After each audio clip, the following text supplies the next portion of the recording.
वृंदावन दीन बनाता है, और जो वृंदावन जाके भी दीन नहीं हो रहा है, सोच लो वो कितना प्रपंची होगा जो वृंदावन आके भी दीन नहीं हो पा रहा है। वृंदावन सरल बनाता है, वृंदावन सहज बनाता है, वृंदावन दीन बनाता है, और वृंदावन भावुक बनाता है। अरे कोई नाम कह दे वृंदावन तो नेत्रों से अश्रु आने लगे, स्मृति आने लगे श्री राधा रमन लाल जी की, श्री राधा वल्लभ जी की, श्री बिहारी जी की, श्री यमुना जी की। समझो वृंदावन ने स्वीकार किया।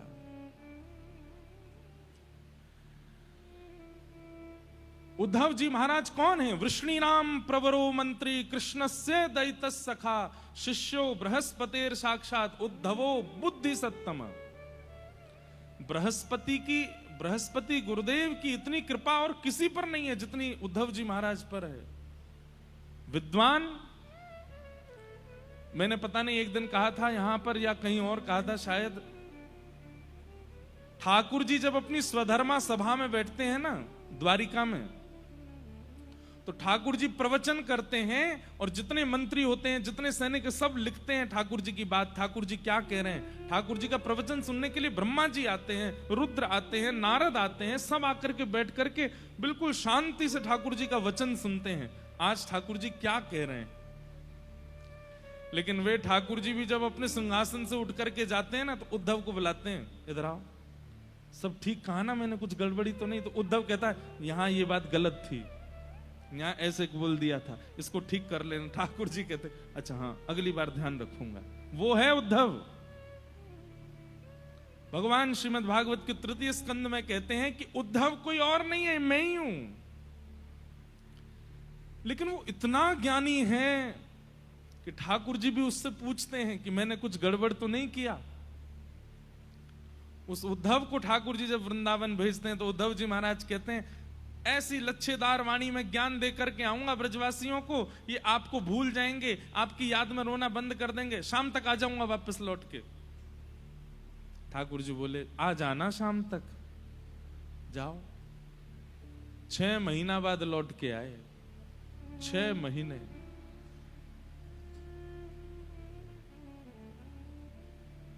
ठाकुर जी कितना याद करते हैं व्रज को, उद्धव को समझा रहे हैं। अब देखो एक मेरी बात सुनिएगा, भगवान ने अपना प्रेम बताया उद्धव को कि मेरा व्रज के प्रति प्रेम कैसा है, पर उद्धव के हृदय पर कोई असर नहीं पड़ा।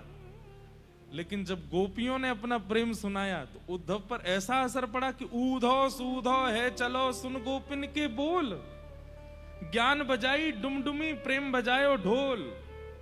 ज्ञान की डुमडुमी बज गई।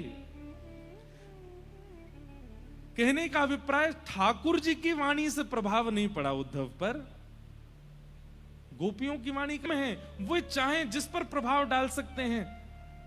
लेकिन इतना विशाल हृदय वाला उद्धव, उस पर ठाकुर जी भी प्रभाव नहीं डाल पाए। तो सोचिए ब्रज की गोपियों का प्रेम किस स्थिति का होगा कि इतने विद्वान उद्धव को उन्होंने ज्ञान दे दिया, प्रेम का पाठ पढ़ा दिया।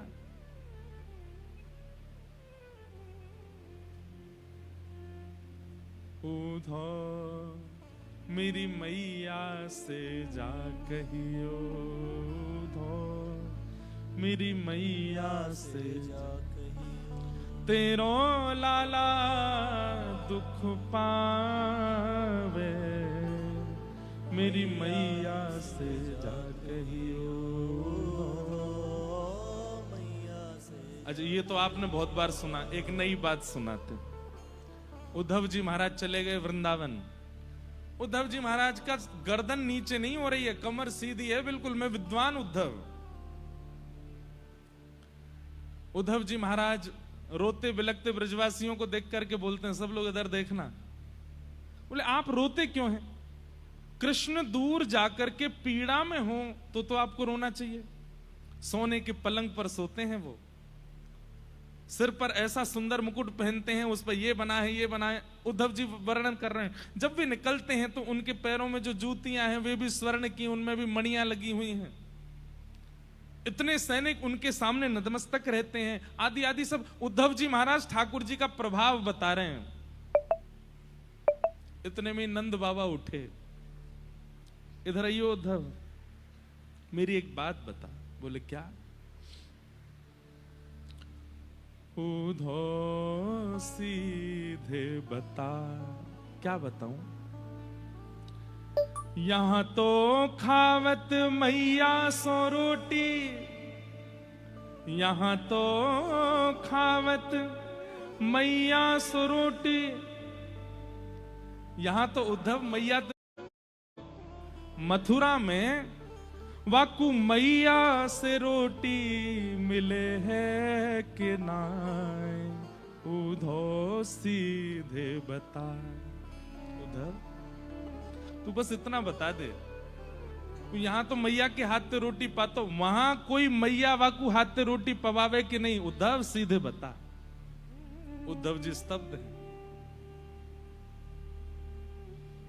और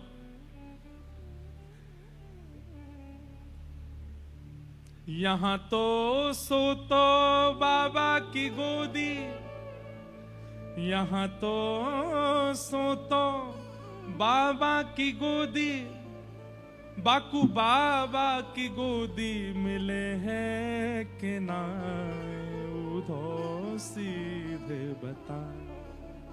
उधव यहां बिस्तर पर नहीं सोते थे श्री कृष्ण, मेरी गोद में सोते थे। मथुरा में उद्धव कृष्ण को गोदी मिलती है? सीधे बता। यहां पर श्री कृष्ण ने कभी थाली में भोजन नहीं किया। यशोदा मैया अपने हाथ में रोटी लेकर के और बीच में रोटी में साग धर के पीछे पीछे दौड़ती है और फिर पकड़ के नेक खवा दे, फिर दौड़ के फिर नेक खवा दे। वहां मैया से रोटी मिले है कि ना? उद्धव सीधे बता। उद्धव जी के पास उत्तर नहीं था। एक गुजराती भाषा में एक पद गाते हैं, छप्पन भोगन थाल धराई के, छप्पन भोगन थाल धराई। ठाकुर जी द्वारिका जाकर के बोल रहे हैं कि यहां सब मेरा 56 भोग लगाते हैं, पर माखननी मिश्री मारी रह गई गोकुल मां, माखननी मिश्री मारी रह गई गोकुल में। नंद लाला ने माता यशोदा जी सांभरे, ममता नी मूर्ति मारी रह गई गोकुल मां, ममता नी मूर्ति मारी रह गई गोकुल में। भैया प्रेम जब व्यक्ति के चित्त में आता है ना, तो उसको आप बहुव्यंजन और प्रभाव दे दीजिए, उसको वो स्वीकार नहीं है।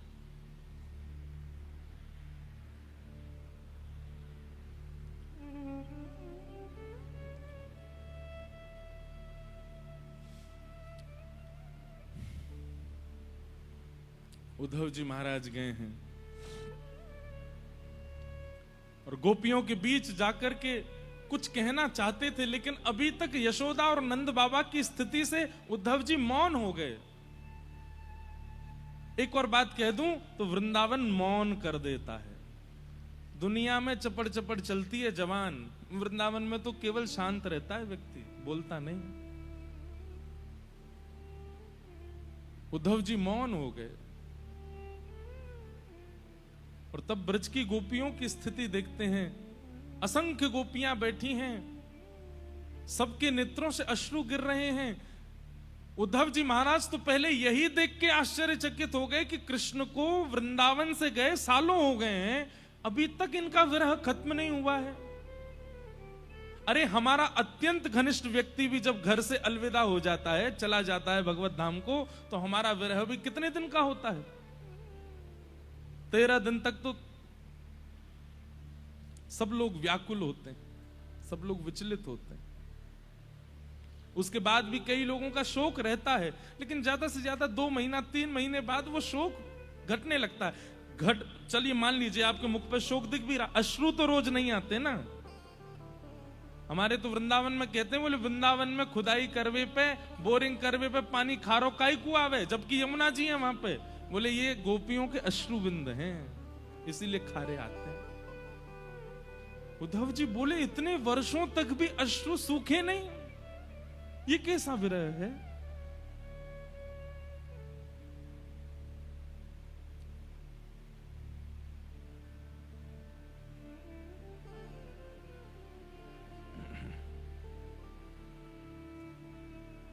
हे उधा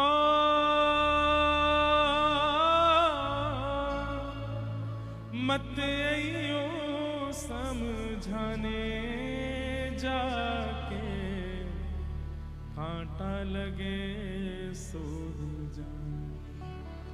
उद्धव जी महाराज दूर खड़े देख रहे हैं, गोपियां सब आपस में चर्चा कर रही हैं, अपने स्वप्न की बात बताती हैं।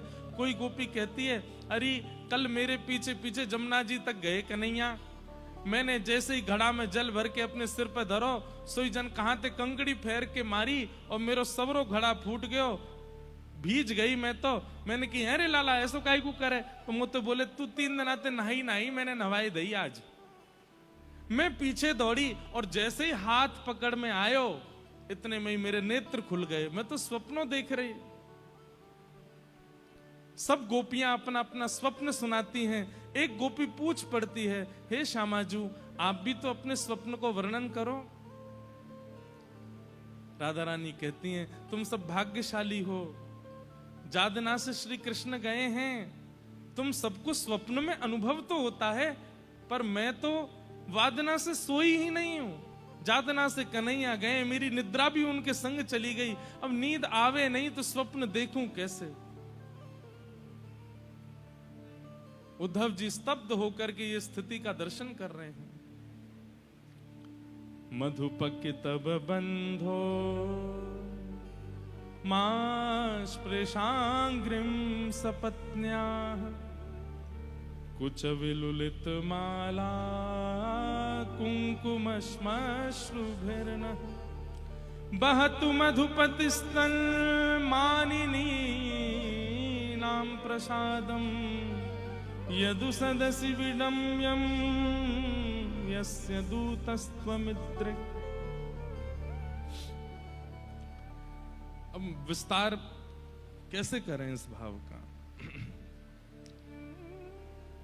2 दिन लगे थे चंडीगढ़ में उद्धव जी को केवल मथुरा से वृंदावन लाने में। बहुत सूक्ष्म में हम कह के चल दिए हैं आगे। तभी एक भौरा उड़ता हुआ आता है। और बंधुओं एक बात आपको स्पष्ट कर दूं, श्रीमद् भागवत में किशोरी जी का नाम नहीं है। श्रीमद् भागवत जी में किशोरी जी को जहां भी अंकित किया गया गोपी कहकर के अंकित किया गया। क्यों? श्री शुक मूर्छित भये मास सट जो यह नाम पुकारे। सुखदेव जी महाराज 6 महीने की समाधि में चले जाते हैं अगर वो राधा बोलते हैं तो, और परीक्षित के पास केवल 7 दिन बचे हैं। इसलिए सुखदेव जी पहले ही विचार करके बैठे हैं कि किशोरी जी का नाम मुझे संकेत में लेना है, क्योंकि अगर मैंने राधा कहा तो मेरी समाधि हो जाएगी और परीक्षित को 7 दिन में जो इसे चाहिए वो कैसे मिलेगा। लेकिन श्रीमद् भागवत में जो ब्रह्मर स्तुति है, ये जो अभी जिसका एक श्लोक गाया, इस श्लोक में एक संकेत से पता चलता है कि किशोरी जी गा रही हैं। क्योंकि जब गोपियां कोई भी गीत गाती हैं, चाहे वो वेणु गीत हो चाहे वो गोपी गीत हो, सब जगह लिखा आता है गोप्यः ऊचु, बहुवचन, बहुत सारी गोपियां बोल रही हैं। लेकिन एकमात्र भ्रमर गीत में लिखा है गोपी उवाच, एक वचन। इससे यह सिद्ध होता है कि ये गीत किशोरी जी गा रही हैं। मधुपक तब बंधो मास्पृशांग्रिम सपत्न्या। अरे भौरे, भौरा आता है उड़ता हुआ, तो उद्धव को सीधे तो बोल नहीं सकती, तो भौरे को संकेत करते हुए उद्धव को उत्तर दे रही हैं, अरे भौरे तू निश्चित कृष्ण का सखा होगा। क्यों? क्योंकि तू भी काला है और वो भी काला है। एक गोपी कहती है, बोले हे श्यामाजू, काले तो कई जीव हैं संसार में, सबको कृष्ण से कैसे जोड़ सकते हैं? बोले नहीं नहीं, इसका स्वभाव भी कृष्ण जैसा है। बोले स्वभाव कैसे कृष्ण जैसा है? बोले ये भौरे का स्वभाव है, एक पुष्प पर बैठता है, उसके रस को लेता है और उसके रस को लेकर फिर दूसरे पुष्प पर चला जाता है। कृष्ण भी तो ऐसे हैं। जब तक उनको सुख मिला तब तक वृंदावन में रहे, वृंदावन के ब्रजवासियों से सुख लेते रहे। थोड़ी आयु बढ़ी, हमारे सुख से जब उनको उबटन होने लगी तो मथुरा चले गए। वो भी तो ऐसे ही हैं। इसको कहते हैं व्याज स्तुति। क्या कहते हैं? व्याज स्तुति। मतलब ताने मारते हुए स्तुति करना, इसको व्याज स्तुति कहते हैं। श्री किशोरी जी कर रहे हैं।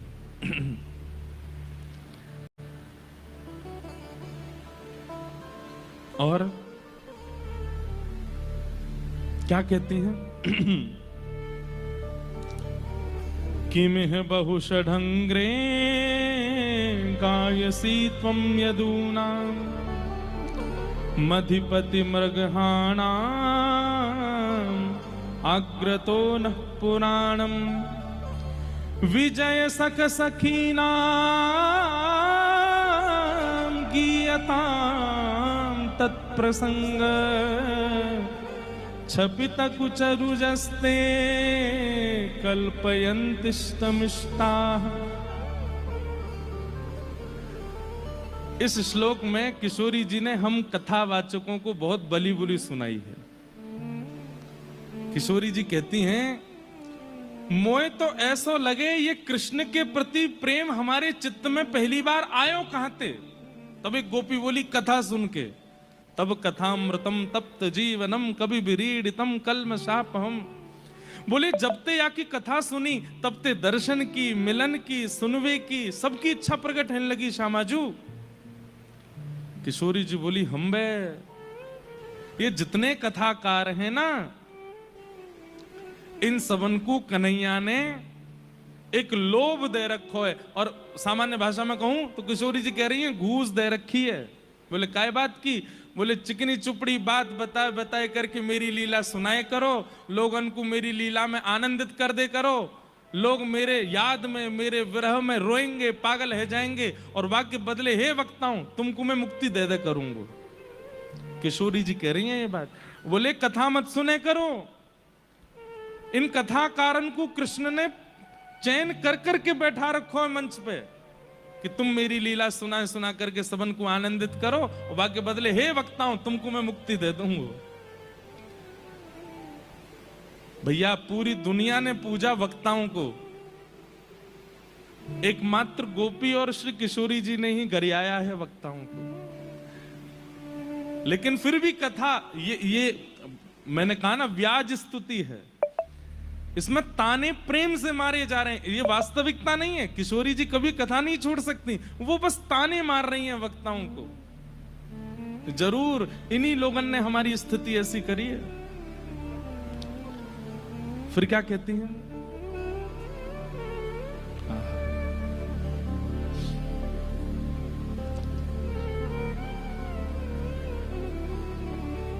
मृगयुरिव कपिन्द्रम विभ्यदे लुब्धधर्मा स्त्रयमृकृत विरूपां स्त्रीजितः कामयानां बलिमपि बलिमत्वा द्वेष्टयध्वाञ्चवद्य तदलमसित सख्ये दुस्त्यजस्तत्कथार्थः। किशोरी जी कह रही हैं हमें पहले ही समझ जानो चाहिए हो कि ये कृष्ण तो कपटी है। कैसे कपटी? बोले अरे ब्याह करवे के काजे आई शूर्पणखा। जब ये कन्हैया राम बन के आए तो इनसे ब्याह करवे के काजे शूर्पणखा आई। बताओ ब्याह करवे वारे से मना कर दो कि हम ब्याह ना कर सके, वहां के नाक कान काट दिए। खुद ने तो ब्याह कियो नहीं और वाकू कोई औरत ब्याह करवे लायक छोड़ो नहीं। ऐसे तो इनके काम है। और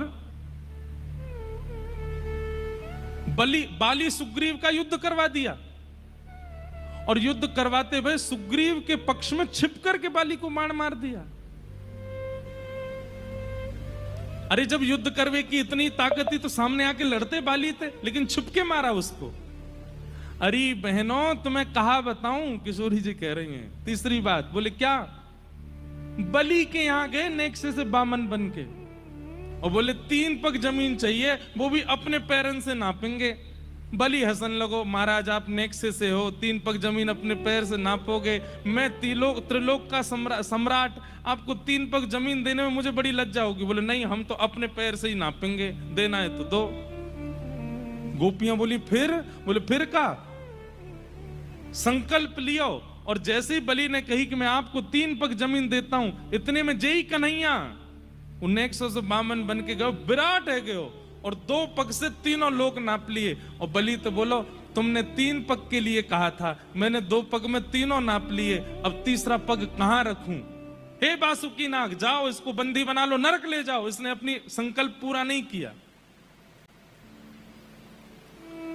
छोटे से वामन बन के गए और बलि को ठग आए। अरे हम लोगों ने तो पहले ही पता होनी चाहिए कि कौन है। बोले कित्तव। कित्तव यानी कपटी। इतना बोलने की सामर्थ्य केवल श्री जी के पास है, और कोई बोल नहीं सकता ठाकुर जी को। दूर बैठे उद्धव जी, इनको तो सब पता है। मैं तो सोच के आया था कि इनको बताऊंगा कि वो पर ब्रह्म है, वो नारायण है, वो जगदीश्वर हैं, वो महाअवतार हैं। इनको तो सब पता है कि वही कृष्ण राम बन के आए थे। इनको तो ये भी पता है कि वही कृष्ण वामन बन के आए थे। ये तो सब जानती हैं। इनको मैं अब और क्या बताऊं? उद्धव जी समझ गए, बोले ये गोपियां सामान्य नहीं है। ये जानते हुए भी कि वो परब्रह्म है, उनसे इतना प्रेम करती हैं कि अभी तक अश्रुधार गिरा रही हैं। इसका मतलब तो यही है कि इनके प्रेम में कोई स्वार्थ नहीं।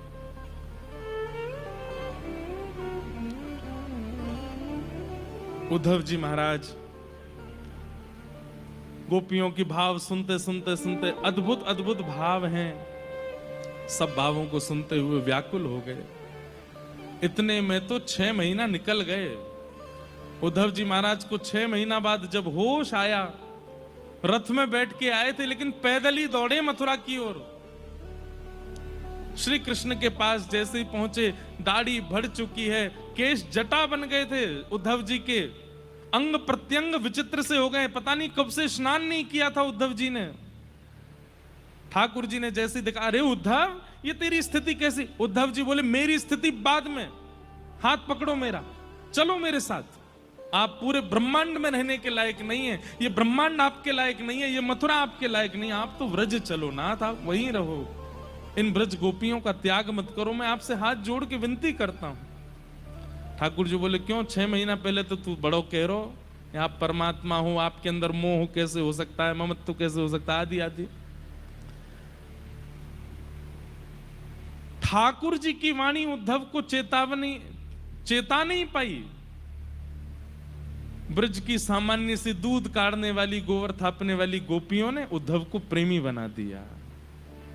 यह है ब्रजमंडल। ठाकुर जी ने वहीं सब गोपियों के साथ उद्धव को दर्शन कराए और कहा, उद्धव ये तो केवल एक लीला है, वास्तव में ब्रज मुझ में ही विराजमान है और मैं ब्रज में ही विराजमान हूं। मैं चाहे द्वारिका में रहूं, चाहे वैकुंठ में रहूं, चाहे पताल में रहूं, कहीं भी रहूं, व्रज मुझ में है और मैं व्रज में हूं। व्रज मुझसे विलग नहीं है। बोलो भक्तवत्सल भगवान की। उद्धव जी महाराज पर कृपा की ठाकुर जी ने। तत्पश्चात मथुरा पर 2 बार चढ़ाई हुई। दोनों बार ठाकुर जी ने 16 बार चढ़ाई हुई। 17 बार ठाकुर जी ने जरासंध को हरा दिया। 18वीं बार ठाकुर जी रण छोड़ करके भाग गए। बोलो रण छोड़ राय भगवान की।